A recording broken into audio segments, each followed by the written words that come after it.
मैं अजयपाल सिंह आपका हार्दिक अभिनंदन करता हूं।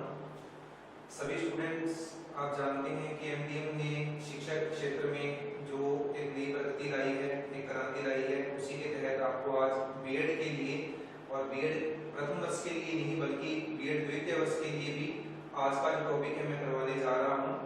आज का जो अपना टॉपिक है वो है गेस्टाल्ट। इस टॉपिक को अपने बहुत ही रोचक ढंग से समझेंगे। तो पहले तो आप अपना जो टॉपिक है वो नोट कीजिए, गेस्टाल्ट।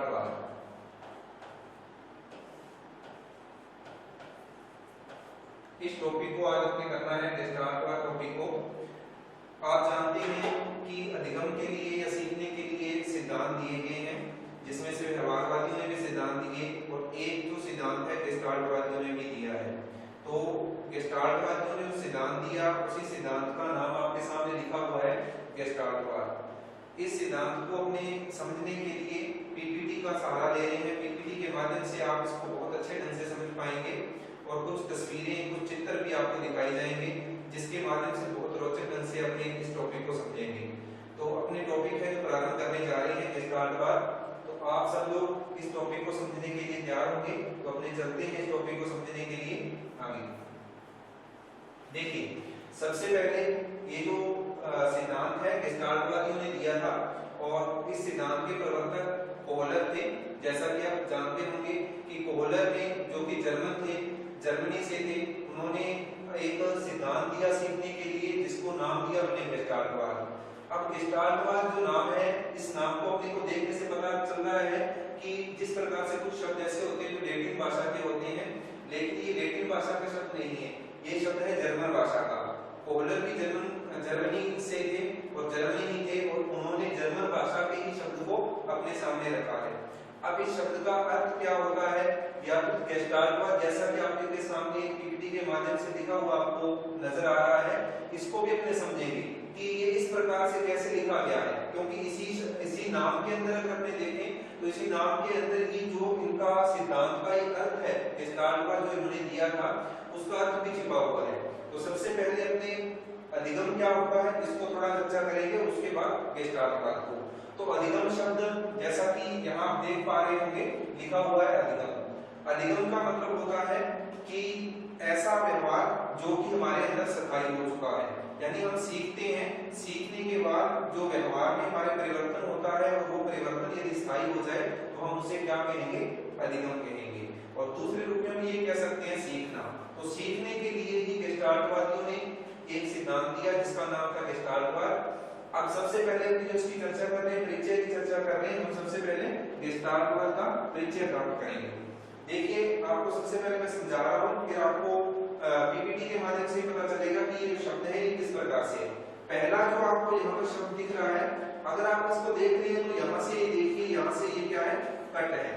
लेकिन हम इसको क्या देखेंगे, जब हम इसको देखेंगे तो ये पूरा ही हमें नजर आएगा कि ये जी है, कोई ये नहीं कहेगा कि जी नहीं है। लेकिन यहाँ पर देखो ये तो कट था, यानी इसका मतलब हम किसको देख रहे हैं, संपूर्ण को देख रहे हैं। बीच में स्पेस है, जगह है, लेकिन फिर भी हम संपूर्ण को देख रहे हैं और इसको हम जी ही समझेंगे।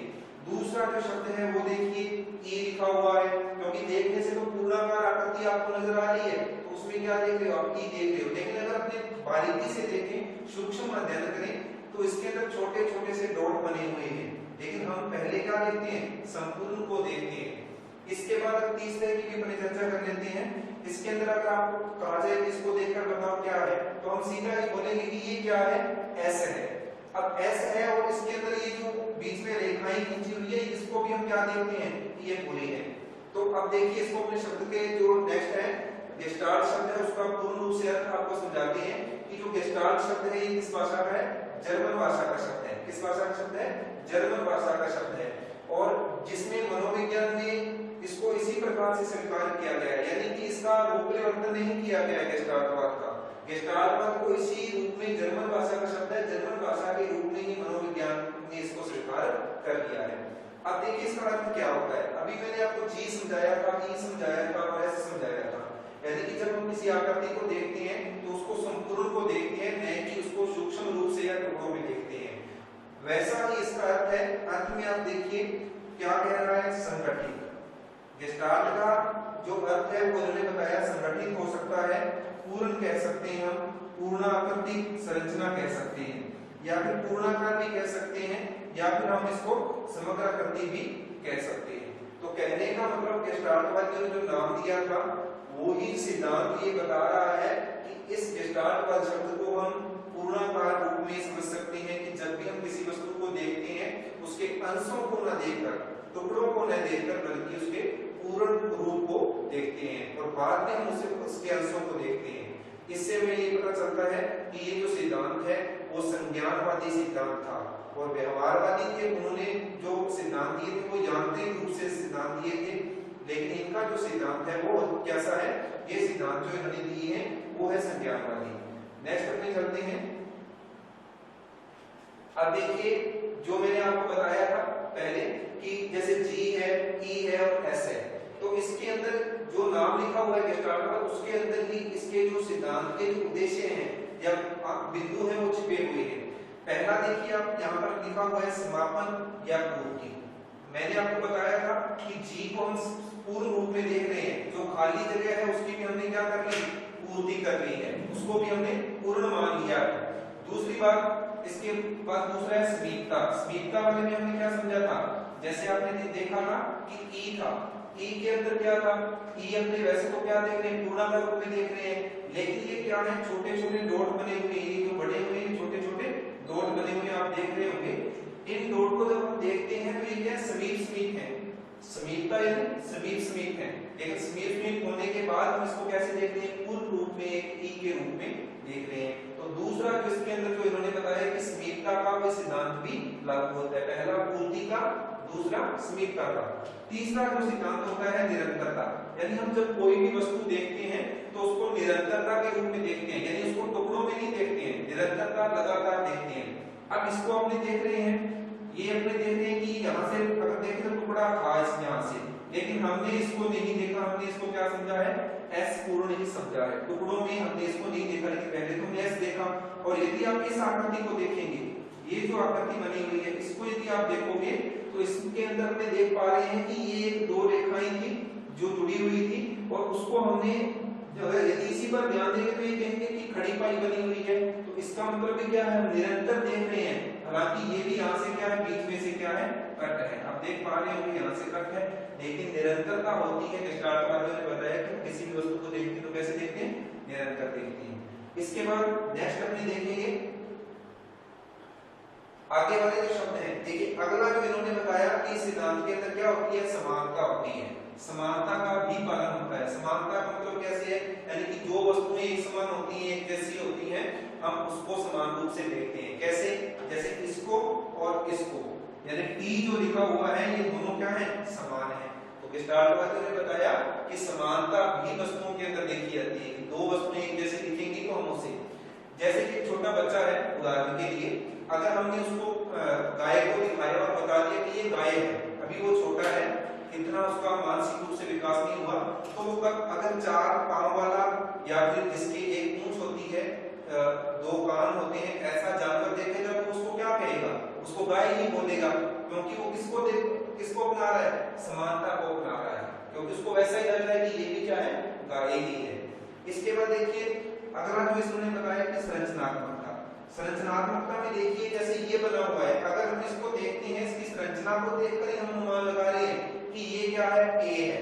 हालांकि ये ऐसा नहीं होता, आपको पता है कि ए बनाने के लिए बीच में ये भी होना चाहिए, लेकिन यहाँ क्या है, ये नहीं है, यहाँ ये नहीं था, लेकिन फिर भी हमने इसको संरचना के रूप में क्या समझ लिया, ए समझ लिया।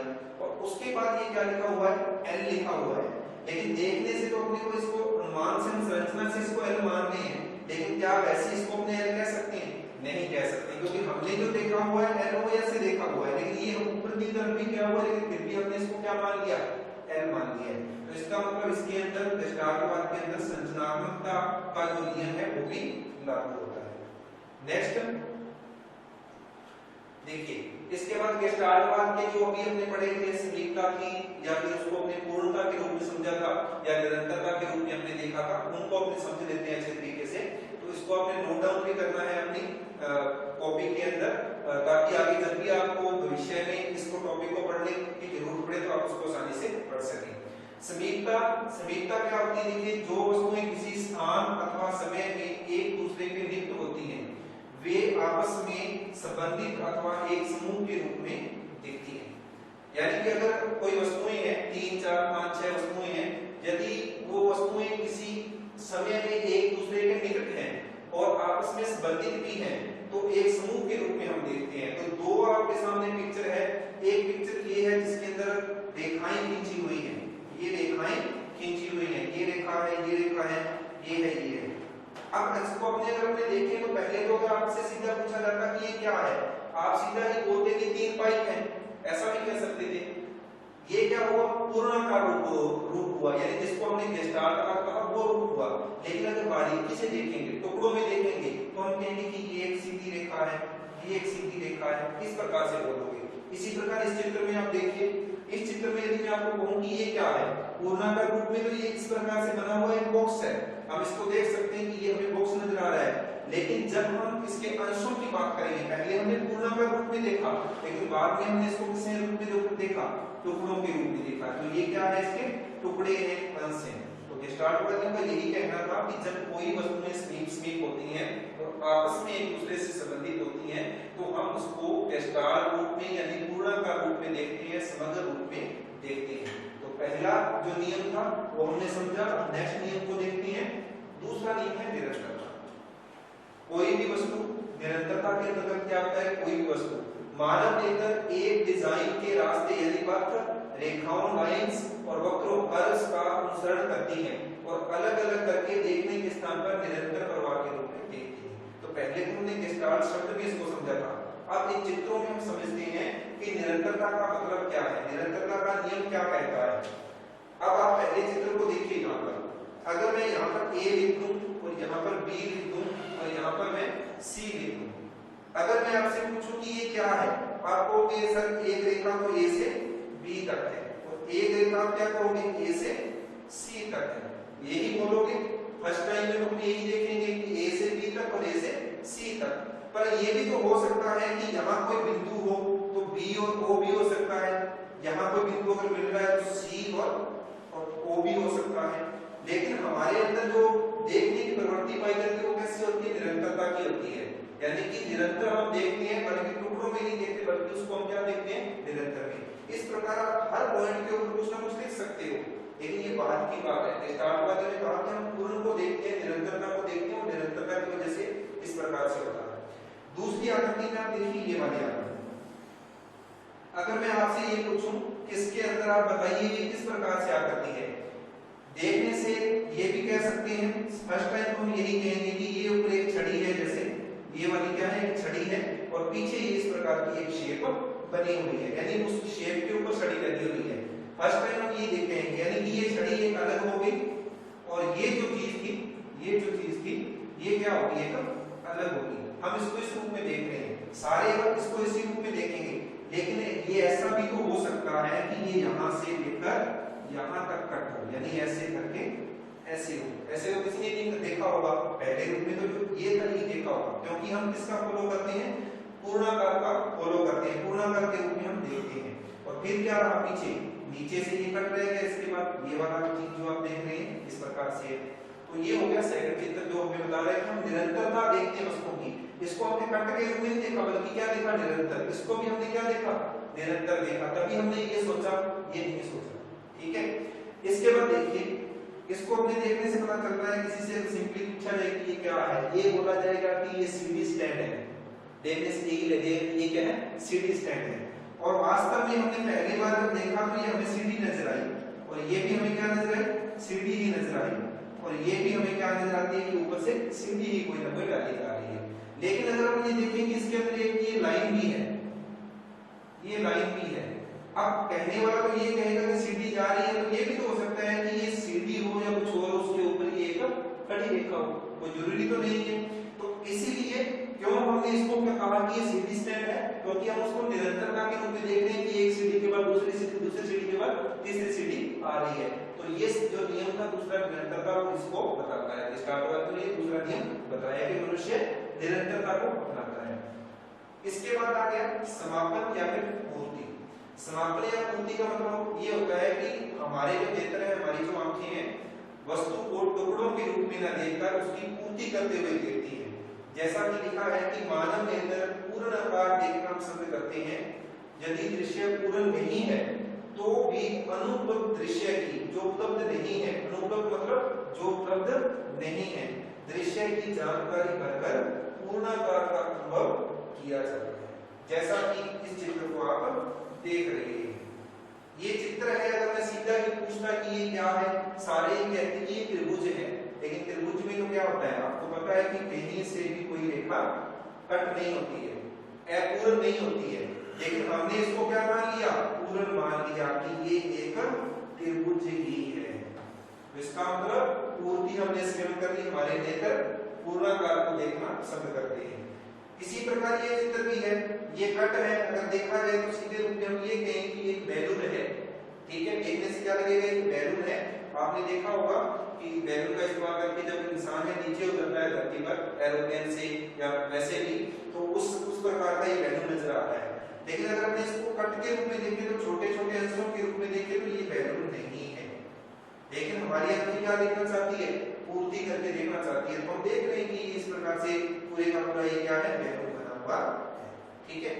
इसके बाद देखिए, इसको भी आप देख रहे हैं, ये एक चित्र बना हुआ है, इसको आप कहेंगे आयत है, लेकिन ये कट है, आयत को कट नहीं होता अगर, लेकिन हमारी आंखें क्या है, वो इसको पूर्ण करके देख रही हैं, तो उसकी पूर्ति स्वयं ही कर रही है, तो इसको एक आयत के रूप में देख रही है।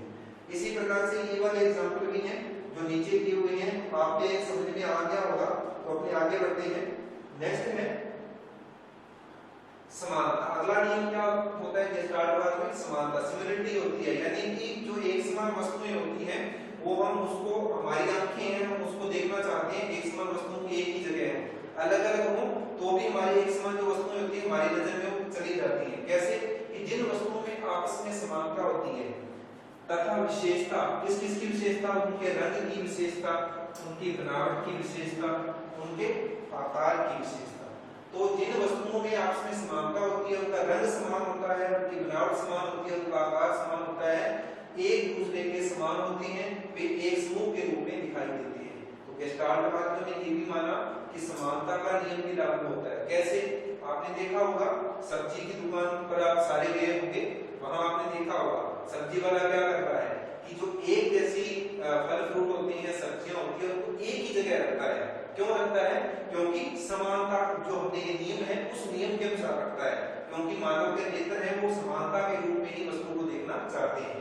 जैसे आप यहाँ देख पा रहे होंगे कि यहाँ कुछ फ्रूट्स रखे हुए हैं, तो उन फ्रूट्स को, ये एक समान फ्रूट्स हैं, ये एक समान है, ये एक समान है।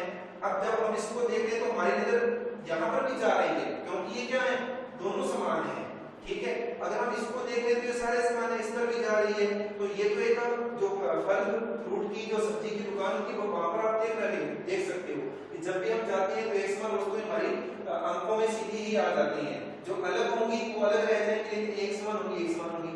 तो उनको हम देख रहे हैं यहाँ एक गैप है, लेकिन फिर भी हमने इसको देखा तो इस पर भी हमारी नजर थी, क्योंकि इस नियम के अनुसार। इसके बाद आप ये पिक्चर देख रहे होंगे, एक न्यूज़पेपर की कटिंग है ये।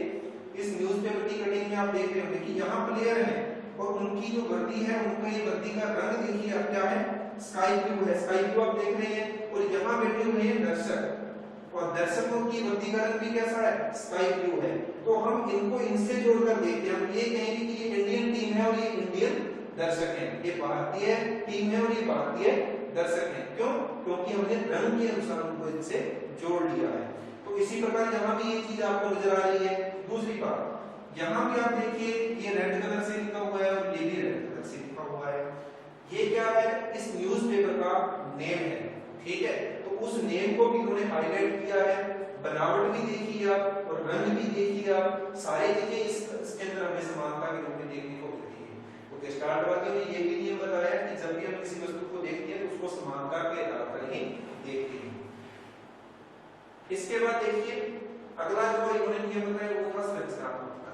संरचनात्मकता क्या है, वस्तु और उनके आसपास के स्थान के बीच अर्थपूर्ण संबंध बनाने की हमारी क्षमता होती है। यानी कोई वस्तु है और उसके आसपास का जो स्थान है उसके बीच हम क्या बना लेते हैं, कोई ना कोई अर्थपूर्ण संबंध बना लेते हैं। दूसरी बात क्या कहते हैं, वस्तु प्रोजेक्शन अलग अलग न होकर संपूर्ण रूप में होता है। किसी भी वस्तु का प्रत्यक्षीकरण करते हैं, प्रत्यक्षीकरण मतलब देखना। किसी भी वस्तु को हम जब देखते हैं अलग अलग देखकर उसको संपूर्ण रूप में देखते हैं, यानी जो गेस्टाल्ट शब्द है उसका अर्थ भी है ये। उदाहरण क्या दिया हुआ है, पहले आप पिक्चर देखिए, उदाहरण पर बाद में देखिए। अगर मैं कहूं ये क्या है, आप कहेंगे कि सर आसमान के अंदर पक्षी उड़ रहे हैं, यही बोलोगे, ठीक है। क्यों? हमने उनको उनसे जोड़ दिया। ये जो बात हमने ऊपर पढ़ी थी ना, वही है कि हमने आसमान के साथ पक्षियों को या पक्षियों के साथ आसमान को जोड़ दिया है। यहाँ जब मैं पूछूं आपसे क्या है, आप बोलोगे सर एक दीवार है, दीवार के ऊपर क्या लगी हुई है, पेंटिंग लगी हुई है, ठीक है। ऐसे इस प्रकार से आप बोलोगे हमें ये चीज दिखाई दे रही है, क्यों दिखाई दे रही है, क्योंकि उसकी संरचना इस प्रकार से, हमने संरचना के कारण वस्तु और उसके आसपास के स्थान के बीच क्या कर दिया, संबंध बना लिया, एक अर्थपूर्ण संबंध बना लिया। और यही उदाहरण में लिखा हुआ है कि आकाश में उड़ते पक्षी, हम यही बोलेंगे इसको देखकर, क्योंकि हमने वस्तु और उसके आसपास के स्थान के बीच एक अर्थपूर्ण संबंध बनाकर बोला। दीवार पर लगी पेंटिंग या फिर घड़ी, इसी प्रकार आप देखते हैं यहाँ घड़ी नहीं है, यहाँ पेंटिंग जो है दिखाई जा रही है, लेकिन पेंटिंग के अंदर आप बारीकी से यहाँ देखोगे ना तो यहाँ घड़ी भी है, ठीक है, तो यहाँ घड़ी भी है। अगर हम पेंटिंग कहेंगे, पेंटिंग बड़ी है, पहले पेंटिंग कहेंगे, यानी जो बड़ा रूप में दिखाई देता है पहले उसको देखेंगे, फिर घड़ी तक पहुंचेंगे तो उसका क्या होगा, अंश होगा, सूक्ष्म रूप होगा। लेकिन गेस्टाल्टवादियों का नियम है कि हम पहले अंश को नहीं देखते बल्कि हम पहले पूर्ण को देखते हैं।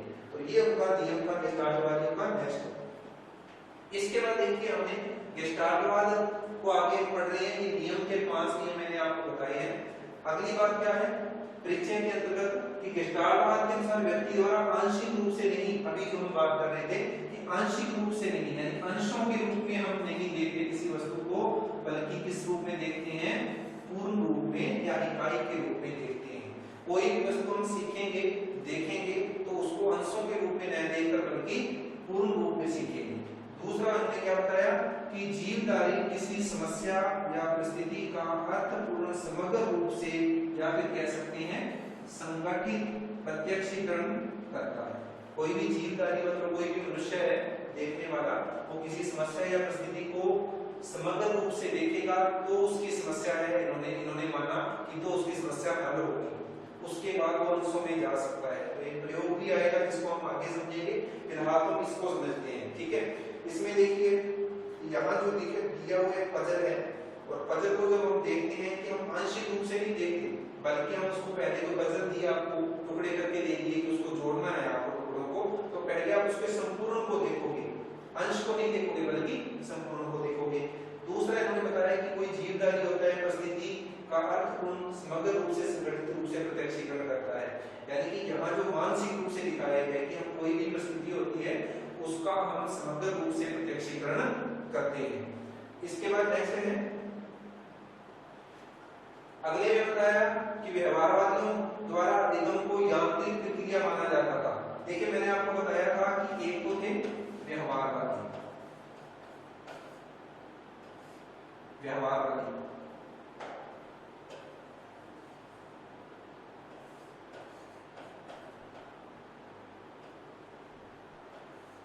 एक तो थे व्यवहारवादी और एक है अपने गेस्टाल्टवादी। तो जो व्यवहारवादी थे उन्होंने जो सीखने की प्रक्रिया को यांत्रिक माना था कि बार बार अभ्यास करो, प्रभाव का नियम दिया था उन्होंने, अभ्यास का नियम दिया था, आपको पता ही है। तो इस प्रकार से उन्होंने प्रक्रिया क्या मानी कि बार बार अभ्यास करेंगे, कि मशीन की तरह, यंत्र की तरह बार बार अभ्यास करेंगे तो सीखेंगे, उन्होंने ये माना था। तो जिसे गेस्टाल्टवाद ने क्या कर दिया था, अस्वीकार कर दिया। उन्होंने कहा कि बार बार अभ्यास करने से, यांत्रिक प्रक्रिया अपनाने से सीखा तो जा सकता है, लेकिन उसमें समय बहुत अधिक लगेगा, उसमें आपका संज्ञान काम नहीं कर रहा, वो चीज भूल भी सकते हैं। तो इसीलिए इन्होंने क्या कहा कि संज्ञानात्मक व चेतन प्रयासों से सीखना चाहिए, यानी कि बुद्धि से और अपने चेतन प्रयासों से सीखना चाहिए। इस प्रक्रिया को इन्होंने बताया। फिर संपूर्ण उसके अंशों के योग से बड़ा होता है। इन्होंने ये बात क्यों कही कि संज्ञानात्मक व चेतन प्रयासों से सीखना चाहिए, वो तो बता रहे थे अंशों में सीखना चाहिए। व्यवहारवादियों ने क्या कहा, अंशों में सीखना चाहिए, यानी टुकड़ों में सीखना चाहिए, अंशों में। लेकिन जो गेस्टाल्टवादी थे उन्होंने कहा कि अंशों के योग में, यानी कि संपूर्ण में सीखना चाहिए, टुकड़ों में नहीं बल्कि अंशों के योग से सबको मिलाकर सीखना चाहिए। जैसा कि यहाँ चित्र के अंतर्गत सिखाया गया है, दिखाया गया है कि किस प्रकार से अंश और किस प्रकार से योग का, क्योंकि जब हम योग के रूप में देखते हैं ना कोई तस्वीर की कैसे बनेगी, तब हमें समझ में आता है कि इसके जो टुकड़े हैं वो किस प्रकार से जोड़े जा सकते हैं। तो इस चित्र के अंदर यही बात समझाई गई है। नेक्स्ट है अगला आपने देखते हैं परिचय के अंतर्गत कि गेस्टाल्टवाद जो शब्द हमने दिया है, ये शब्द देने वाले कौन थे, कौन से ऐसे मनोवैज्ञानिक थे, तो ये मैक्स वर्दीमन। कौन थे ये? मैक्स वर्दीमन थे। तो मनोविज्ञान संप्रदाय गेस्टाल्टवाद जो शब्द है, मनोविज्ञान संप्रदाय की स्थापना जर्मनी में हुई थी। जो ये गेस्टाल्टवाद शब्द है इसकी स्थापना कहाँ हुई थी? जर्मनी में। और मैक्स वर्दीमन द्वारा कब की गई थी? 1912 में इसकी स्थापना की गई थी। तो ये याद रखना कि इसकी स्थापना करने वाले कौन थे? मैक्स वर्दीमन थे, जर्मन के मनोवैज्ञानिक ये, और जर्मनी का ही ये शब्द था। 1912 में उन्होंने इस संप्रदाय की स्थापना की थी। ये इनका जीवन काल है 1880 से जन्म 1943 तक। इसके बाद समर्थन, इनका समर्थन किसने किया था? मैक्स वर्दीमन के जो उनका समर्थन करने वाले कौन थे? एक तो थे कुर्ट कॉफका, एक थे कुर्ट कॉफका और एक था कोहलर। ये दोनों थे जिन्होंने समर्थन किया था कि वास्तव में जो मनुष्य है वो संज्ञानवाद से और चेतन प्रयासों से सीखता है और पूर्णाकार रूप में ही सीखता है। तो इसके अंदर एक पिक्चर दी हुई है, अगर हम इन दोनों के बीच में आप देख पा रहे होंगे, ये क्या है? रूबिन का फूलदान है। वैसे तो ये रूबिन का फूलदान है देखने से, क्योंकि पूर्णाकार रूप में हम देख रहे हैं, लेकिन अगर हम इसको समझना चाहें तो आप इन चीजों पर भी ध्यान दीजिए, यहाँ पर भी ध्यान दीजिए। ये देखिए नाक बना हुआ है मानव का, क्या बना हुआ है? नाक। और ये क्या बना हुआ है? मुंह बना हुआ है मानव का। और ये क्या बना हुआ है? चिन्ह बनी हुई है मानव की। और ये क्या है? कला। अगर आपने पहले देखा तो ये रूबिन का फूलदान ही था, क्योंकि हमने पूर्णाकार रूप में देखा था। गेस्टाल्टवाद जो शब्द है वो ये बता रहा है, लेकिन बाद में हमने देखा कि ये तो एक दो मानव भी हैं दोनों तरफ। आप देख पा रहे होंगे कि ये दो मानव भी हैं दूसरी तरफ। तो इस प्रकार से पहले हम पूर्ण रूप में देखते हैं और फिर हम अंशों के रूप में देखते हैं। तो यहाँ आपको समझ में आया होगा कि कौन इसके समर्थक थे और किसने इस संप्रदाय को लाया था। इसके बाद अगर अपने आगे देखें, जो बात मैंने अभी आपको समझाई है उसको समझ लीजिए कि प्राणी प्रयत्न, त्रुटि या अनुबंधन या अन्य किसी सिद्धांत द्वारा नहीं सीखता। ये किसने बताया था? प्रयत्न या त्रुटि ये बताया था व्यवहारवाद में, ठीक है। अनुबंधन भी किसने बताया था? व्यवहारवाद में बताया था। तो आप जानते हो कि स्किनर थे, ठीक है, थॉर्नडाइक थे, उन्होंने ये बताए थे कि प्रयत्न या त्रुटि से सीखना, अनुबंधन से सीखना। लेकिन जो गेस्टाल्टवादी उन्होंने कहा नहीं, संज्ञान से और चेतन प्रयासों से सीखा जाता है। इसीलिए उन्होंने कहा कि प्रयत्न, त्रुटि या अनुबंधन या किसी अन्य सिद्धांत द्वारा नहीं सीखते हैं, अभी तो किसके द्वारा सीखते हैं?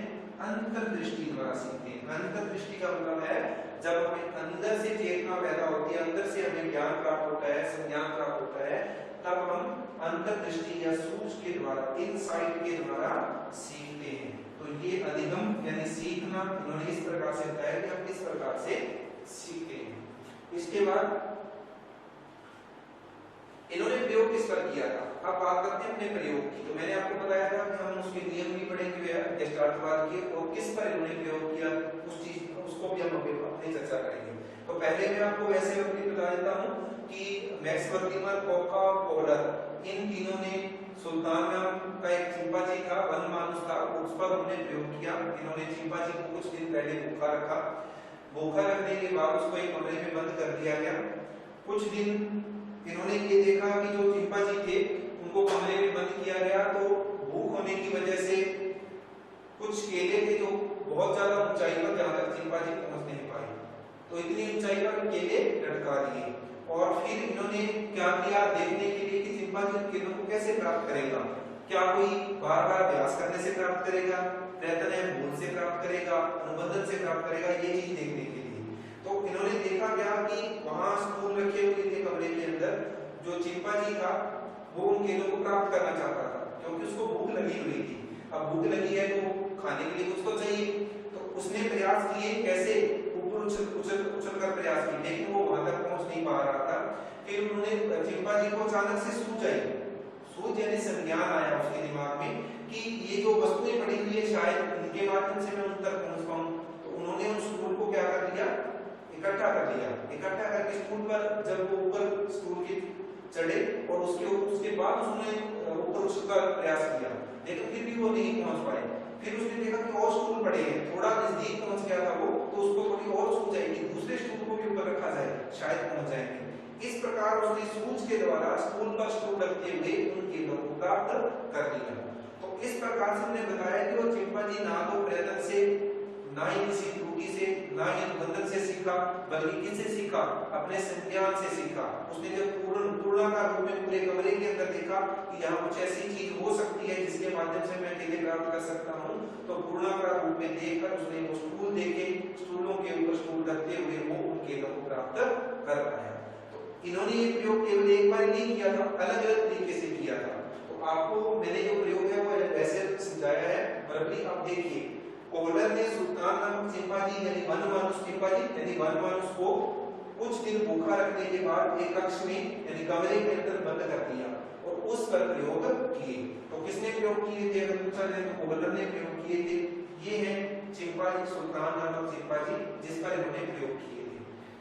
तो आपको मैंने बता दिया वर्बली किस प्रकार से प्रयोग किया। अब आगे देखिए, व्यापक रूप से वनमानुषों एक्स ऑफ चिंपांजी पर, व्यापक रूप से वनमानुष एक्स ऑफ चिंपांजी पर 1913 से लेकर 1918 तक एक बार नहीं किया था प्रयोग, मैंने बताया बहुत बार प्रयोग किए।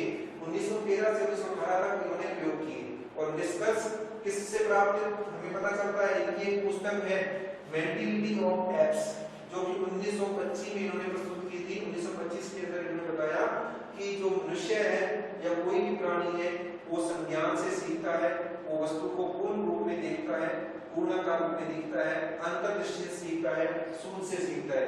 जैसे कि उन्होंने ये बताया, इधर आप देख रहे होंगे पिक्चर, ये पुस्तक है जिसके अंदर उन्होंने चिंपांजी दिखाया किस प्रकार से जो किसी फल को प्राप्त कर रहा है।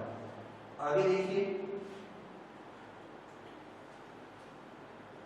तो आगे जो है अपने इसको जो पिक्चर के माध्यम से नेक्स्ट है चिंपांजी का जो उन्होंने प्रयोग किया था कि आगे किस प्रकार से उन्होंने प्रयोग किया। पहले प्रयोग में तो हमने ये समझ लिया कि इन्होंने जो स्टूल के माध्यम से स्टूल पर स्टूल रखकर चिंपांजी को देखा कि वो अपने संज्ञान के माध्यम से, अपनी बुद्धि के माध्यम से वो प्राप्त कर रहा है।